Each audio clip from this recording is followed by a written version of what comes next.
Déjà, un grand merci à tous pour avoir mis autant d'efforts d'implication dans ce projet. C'est assez impressionnant là, déjà de voir un peu ce qui se trame et la qualité des scénarios que vous avez construits pour se lancer dans cette prospective.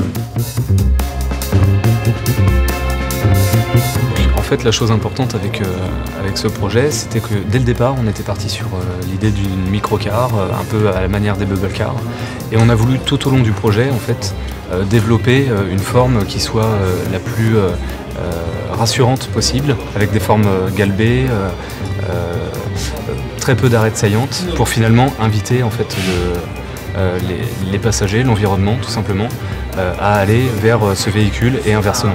Donc deux parties bien distinctes qu'on a pu dessiner par rapport au sketch et ressentir de plus en plus avec la maquette arrivant. Ces deux parties-là créent le contraste en fait, qui est dû au scénario. La première étant que la problématique apporte l'image industrielle, et la deuxième est la réponse à la problématique apportant l'image de l'artisanat. En termes de ressenti, à la fin de ce partenariat, on est plutôt satisfait, c'était une bonne expérience. On était plutôt têtus, obstinés sur notre projet. Je pense qu'on leur a fait peur sur notre projet de service, pas tellement d'une voiture. Mais on est plutôt satisfait d'être allé au bout de notre démarche, donc c'était une chouette expérience. À l'avant, il y a des câbles qui partent en fait des roues et qui rentrent dans les flancs et qui créent un système de freinage par diaphragme.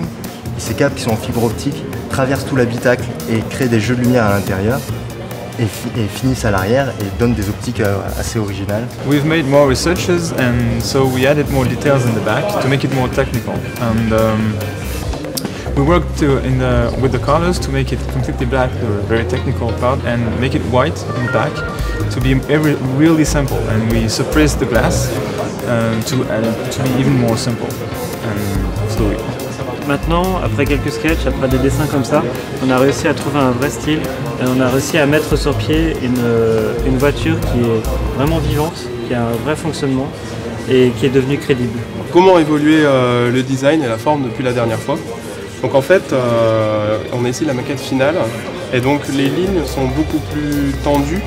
On a essayé de simplifier, de faire des formes beaucoup plus continues, de jouer sur la fluidité et vraiment faire quelque chose où les lignes se suivent tout le long des surfaces. Donc au travers de l'intérieur, on imaginait quelque chose de très longitudinal, avec une position du conducteur et les positions des passagers qui se trouvaient à l'arrière, mais sur une position beaucoup plus étalée, de manière à offrir un espacement et un salon pour le reste de la famille. Ce qu'on a essayé de mettre en place en fait ces dernières semaines, c'est le travail sur la maquette et le jeu en fait entre l'externe et l'inter, et au niveau de la forme, au niveau des matériaux. On a également concrétisé la manière dont le conducteur et la voiture va accéder aux concessions et va ressentir son premier coup d'adrénaline.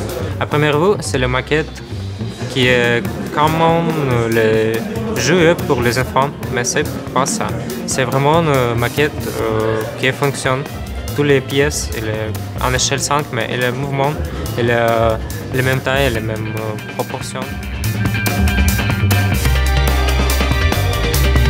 Encore merci à tous et bravo pour ce travail.